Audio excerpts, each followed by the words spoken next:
Hi, and welcome back to Ivy English. I'm Karen. And I'm Chris Gorski. Today is April 25th, and can we do this broadcast later? No. We must do this now. In fact, I'll carry the ship if I have to. I just am not in the mood. Well, sometimes you gotta buckle down. You gotta pull up your pants and get to work. Pull up your pants. It's not that bad. Okay, our title is Laziness and How to Overcome It. Yeah. When I received this article and I was thinking about what we would do today, I genuinely said to myself, we have to be the worst possible people to talk about this topic. Speak for yourself, John. This is, actually, this was a surprise to me as we discussed this. So my position is I have very little trouble motivating. I'm probably the worst person to talk to about how to motivate because I invest a lot of stock in the famous Nike quote, just do it. Yeah. Just do it, man. Stop being a baby. Just go to work. Go do it. Stop complaining. And that's who I am. So listeners, please get the motivation that you can from Chris, because I'm sure there are a lot of people you know who are not like this. When you see somebody else who is so hyped up and so on top of everything right away, it's an inspiration because the people around us really, really affect our own attitudes and behavior. Yeah. Now, interestingly, you told me that you don't necessarily have this position. Given all that you've accomplished, it's hard to do when you're a lazy, unmotivated person. So in all honesty, it struck me as surprising when you said, no, you're actually not like you throw down and get to work. Well, actually, we discussed it further and we found it's a matter of prioritizing. Right. Because I have a lot of daily habits that I stick to almost every single day unless there's some, urgent thing I have to get out of the house for. But even like for our recording, I have to get out early in the morning. I read some ancient Chinese literature every morning right now. I'm trying to work my way through the spring and autumn annals and the Zuo commentary. Now, this is some of the most difficult material I have tackled in Chinese, but I decided it's on my bucket list. I want to try to get through this work before I leave this world. I read it pretty much every single day, first thing before I have breakfast. And I have gotten through a lot of classical Chinese literature this way. So in that way, I'm not lazy about that. I do that. After that, I generally exercise. When I exercise, I listen to French. So I have a whole bunch of things I do pretty much every day. If I don't get it done in the morning, I try to get it done later. And so for my reading, I didn't have time before I left. I read it on the bus this morning. So I find a way to do it. So in fact, there are ways that there are things I really stick to. But what happens is I have my list of priorities. And once I've gotten through my whole list, there may be other important things that I didn't get to. That's my problem is priorities. How flexible are you if a sudden problem arises? Are you more rigid? So my wife has this problem. She's a little bit too rigid with her schedule. And if a problem arises, she can't fit it in. Whereas my schedule is like Bruce Lee, be like water. It will take whatever form it needs to. But that's just maybe I'm a little unique in my ability just to tackle problems as they go. Well, actually, when an article was due at midnight that night or the next day, I would stay up late and get up early and not do the other things. I would have to finish this first because the deadline was approaching in a few hours. So you have to make changes. You have to be flexible when you have a really tight deadline. So I would do that. But then I would worry about losing my original good habits, so I jump right back into them. Right. Interesting. Yeah. So people manage it differently. We all have to prioritize. And according to your priorities, you will get some things done and maybe not get to other things. So again, our title is Laziness and How to Overcome It. So in my case, I don't think it's laziness. I think it's just I don't get to everything because I'm trying to do a bunch of other stuff. And laziness also doesn't make sense to me. If I'm feeling lazy, it's because I'm tired. I've been working too hard. Yeah, burnout. I will say that, I'm more in danger of burnout than I am any of the other things we will talk about. That's not to say if you do suffer from this that I look down on you. I actually have some good friends that they're lazy. Man, they're so lazy. But when they talk to me about motivation, honestly, after a while, after they stopped listening, after they solicited my advice multiple times on the topic and then proceeded to do nothing, I just make fun of them. They're my friends, so it's different. I just started abusing them.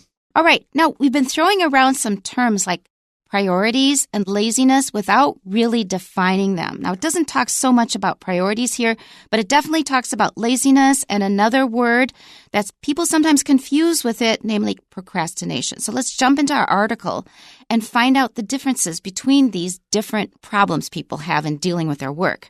So our title, Laziness and How to Overcome It. Everyone finds it hard to get work done every now and then. Even though we all struggle with this, we generally consider a lack of work negative. We use words such as lazy, procrastinating, and idle to describe those who fail to get work done. While these terms are similar, they have slightly different meanings. Laziness may be used when someone has a task to perform but isn't completing it because they don't want to use up a lot of their energy. Being lazy doesn't mean not doing something at all. You can do a job in a lazy way if you are not putting in the effort required to do it well. Of course, you can also be lazy by avoiding the task altogether and instead spending your time watching TV or scrolling on your phone. Being lazy might sound like procrastinating, but there is a distinction. When you avoid a job out of laziness, you do so to dodge work. Procrastination usually indicates postponing an unpleasant task by doing other work. In this case, you're still getting stuff done, just not what you should be doing at that moment. If you don't want to write an essay for history class, you may choose to study for a chemistry exam, even though the deadline for the paper is earlier than the date of the test. This is more about poor time management than being lazy. Then there is being idle. Idle means not doing anything, but this isn't always laziness. Being idle may mean you have done your tasks and are free to do nothing. In fact, idleness can be good. The drive to be productive all the time isn't good for us and can leave us burned out. Instead, it is healthy to enjoy moments of idleness when we can give our bodies and brains a rest. And in my experience, your body and brain will let you know when you have to be idle for a while. You know, even when I face burnout, and I do face burnout because I am not a person that can do nothing very well. I can't be idle. That's amazing. I am also a person that will just put my head down and grind it out. I'm very good at the grind. I know this is to probably my long-term negative health. Like, this is going to affect me someday. But you get stuff done. I will carry it on my back. I'm that kind of person. I wasn't going to say stuff, but it's for the radio. Yeah, I'm going to get it done. I will make it happen. That's really interesting. Different people have different approaches. Let's go back to the beginning. Everyone finds it hard to get work done every now and then. And Chris takes issue with this. He just sits down and does it. Now, for me, it's hard for me to sit down and do something, especially at the beginning of a project when I'm not really clear on how I'm going to do it. If I haven't got a structure in mind, I don't have a direction in mind, I just have to sit down and do it. That's hard. Beginnings are hard.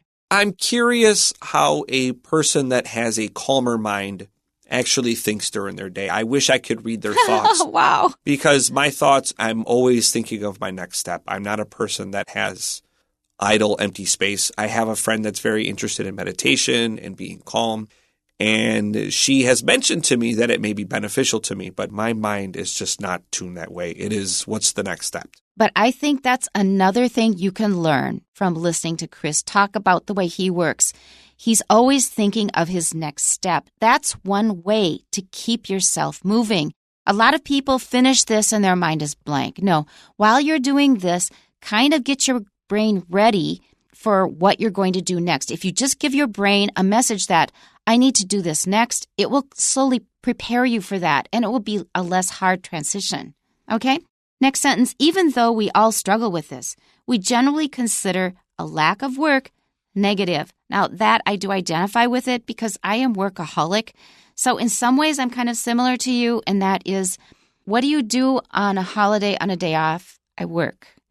I guess that's a definition of a workaholic. But from the other side, work is what makes me so happy. I love work. It makes me happy.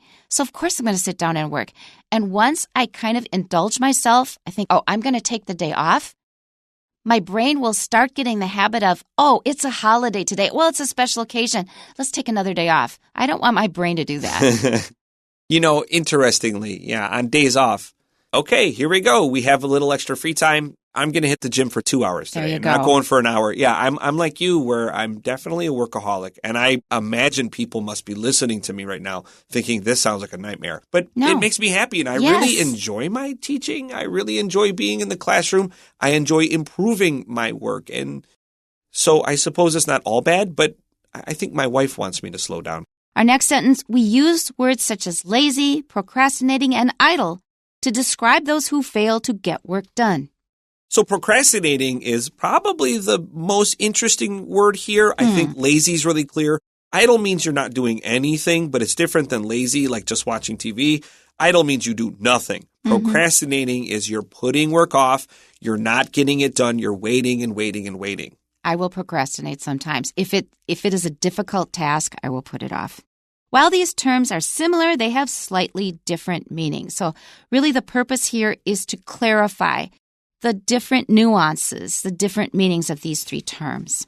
So let's jump into our next paragraph. Laziness may be used when someone has a task to perform but isn't completing it because they don't want to use up a lot of their energy. And that's a good description because our brains are designed to avoid things that use up too much energy. If there's any way to make things easier or shorter, our brain will want to do it. That's exactly right. In fact, evolutionarily, biologically, we are lazier by design to help preserve energy. And our brains use up most of the energy in our body. It's something like 40% of everything that happens in your body depends on the brain. So the brain is very, very careful what it devotes its energy to. Our next sentence, being lazy doesn't mean not doing something at all.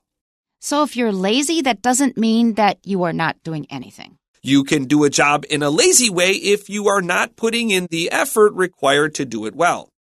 What that recalls for me is in boring classes at university, I would take sloppy notes because I didn't think it was that interesting or worth keeping, so I wrote sloppy. But for classes that were really interesting, like human physiology, I look at my notes now, I thought, when did I write that neatly? Because it was worthwhile. Interestingly, this is also the idea I had in my head. In my classroom, I have several students that, as they've gotten older, will begin to write sloppier, and I need to be on them. If you write like this, you will rewrite it. You need to write with at least somewhat legibility. You need to show me that you at least are keeping this within the lines. If I see you, yes, you technically completed the work, but if you do it so poorly that I find it unacceptable, you'll rewrite it. And I need to be on them for that just to keep them honest about what they're doing in my classroom. Good training. Let's go to our next sentence here. Of course, you can also be lazy by avoiding the task altogether and instead spending your time watching TV or scrolling on your phone. This happens a lot, and my students confess to this happening with them when they've got a difficult homework assignment to do. Yeah, if you're a parent, make sure you do not let your kids take their phone into their bedroom at night. They will never go to bed. I am telling you from experience, they will never, ever go to bed, and that first few periods in the morning will be just torture for those poor kids. Exactly. Our next paragraph, being lazy might sound like procrastinating, but there is a distinction. So a lot of people think that being lazy and procrastination are the same things. They are not. There is a difference, and they're going to clarify it in this paragraph. Next sentence, when you avoid a job out of laziness, you do so to dodge work. Now, dodge, D-O-D-G-E, means to run away from so it doesn't hit you. We have a game that's popular in Taiwan, too, which is dodgeball. You're trying to miss being hit by the ball. So when you're lazy, you just want to avoid work altogether. Procrastination usually indicates postponing an unpleasant task by doing other work. So you're not lazy in that you are actually doing work. It's just not the one that's probably more urgent and that's more difficult. Now, if your Latin is pretty good, this word procrastination is pretty clear because pro just means forward. And crass is Latin for tomorrow. So, hey, we're going to do this tomorrow. In this case, you're still getting stuff done, just not what you should be doing at that moment. And I am guilty of that sometimes. I wonder how much I am. Reflecting on it, I'm pretty good at prioritizing. But, I mean, when you have a lot of important things and you have a tight deadline, it does become difficult to decide what I need to get done. What is most urgent? Right. If you don't want to write an essay for history class, you may choose to study for a chemistry exam, even though the deadline for the paper is earlier than the date of the test. So one of the things is more pleasant to you and easier, so you do that first. That happens to me. So a deadline is the date you need to turn it in. If you don't do it by this time, you're going to have some kind of trouble. Another way to say a deadline is your due date, D-U-E space D-A-T-E, due date. And deadline is not the day you die. This is more about poor time management than being lazy. And in the end, a lot of things come down to time management skills. These should be taught in schools, and they usually are not. I can give you 2 quick tips that could change your life. Number 1 is Kaizen, K-A-I-Z-E-N, and it's actually a Chinese word, which I'm not allowed to say on the air now. Kaizen means do a little bit every day. Even if it's only a few minutes, do a little bit every day is number 1. Number 2 is use the Pomodoro technique. That means when you have something to do, set the timer for 25 minutes. Do not check your email. Do not be distracted. Only focus on your work. After 25 minutes, take a 5-minute break. Those 2 things can change your life. I am a huge proponent of doing a little bit every day. I pound that drum all the time for my students. Like, hey, listen, if you're cramming for 5 hours a night before a test, I'm happy for you. But really, you should have been studying for 1 hour a day for 5 days in advance. You're going to perform better. I am a huge proponent of the a little bit each day method. Because you actually are able to digest things more. You come up with new interesting problems and questions that you can check the next day. There are many advantages to it. Now, just to circle back to our second paragraph here, I forgot to say this quote. I just want to stick it in here. So Bill Gates had a really interesting idea about lazy people. And he said, I always find a lazy person to do a difficult job because he will find an easy way to do it. And I am not that person. I am the work harder, not smarter guy. And I have a few friends that are work smarter, not harder. And I admire their ability to do it. I know some people that are just geniuses of cutting corners and still getting it done. That's not me. My boss notices the differences, but I can't argue with the results. And I admire that, although I wouldn't want to be that. I think the same as you on this, but I understand the sentiment behind it. Sometimes we stick to an old way just out of habit, and we don't stop and think, could I do this in a more efficient way? That's right. When we cut corners, that means we're kind of cheating a little bit to accomplish a job. And some of my friends, I really admire their ability to cut corners.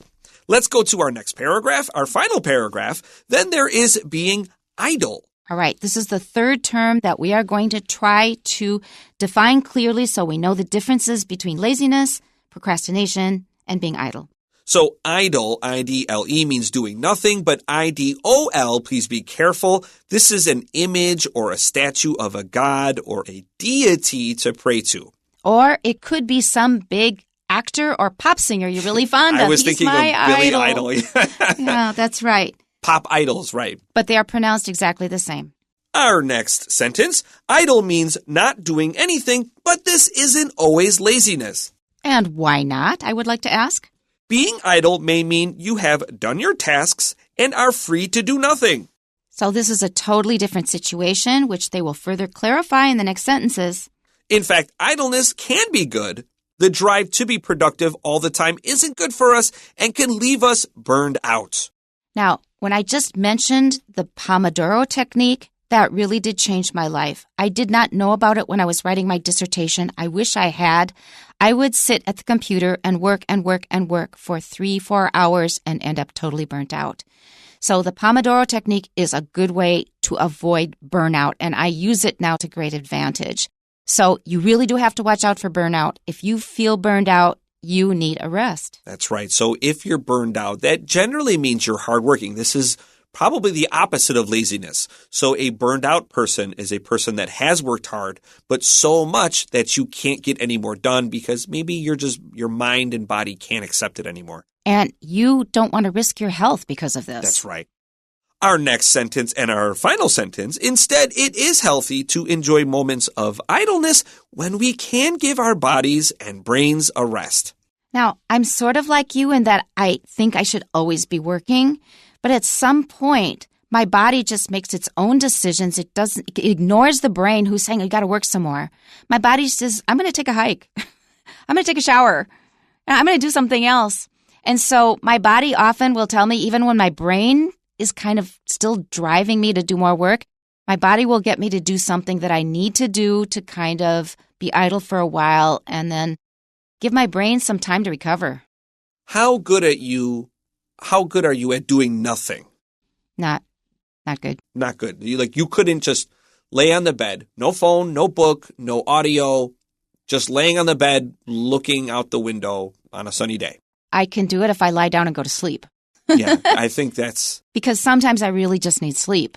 But to just lie there and do nothing is very difficult. My wife will ask me to be idle like this. I suppose no. it's... Yes. Oh, no, I agree. And I tell her it's really difficult for me. No can do. Right. And what ends up happening is I'll often fall asleep. I'm very bad at not doing anything. And this isn't like we'll have a conversation. It's doing nothing. And my wife can do this and she doesn't mind it. And it's really difficult for me. It's really, really difficult for me to do nothing. Occasionally, I will just sit down with the iPad and watch some YouTube videos because I feel so burnt out. And sometimes that gives some relief. But often I will just get dressed and go out for a hike, which means I may be also listening to audiobooks or paying attention to nature. So I'm still doing something, and also it's exercise. Were you ever a lazy person? Was there ever a point in your life where you went through a stretch of laziness? Or were you always what we call a go-getter, G-O-Getter? That means a motivated person. I think back on that sometimes, and what I come up with is even when I was very young, I was learning languages. So if I had free time, I would sit down and work on language learning. Interesting. So myself, I was a young go-getter, and then around 10th grade, I hit a real heavy patch of laziness, and I ended up failing 10th grade math because of it. Oh. I got a 15 on the final exam. Oh, wow. My math teacher picked up the exam, and he said, so I'll see you in summer school in 2 weeks, Mr. Gorski. And I remember my heart sunk, and it was a hard-learned lesson because I went from being a top-level student. I was the top student in my elementary school, failing math a couple years later, and then just like the fires of hell burned in my heart. And I was like, never again. And so you recovered really quickly. It took about a year to really learn how to do it properly. What do you think brought it on? Just being a 15-year-old screwball. There's no good answer. It happens. Okay, I hope that this has been some food for thought for you and that you tune in next time. We'll see you then. Bye-bye. Bye-bye.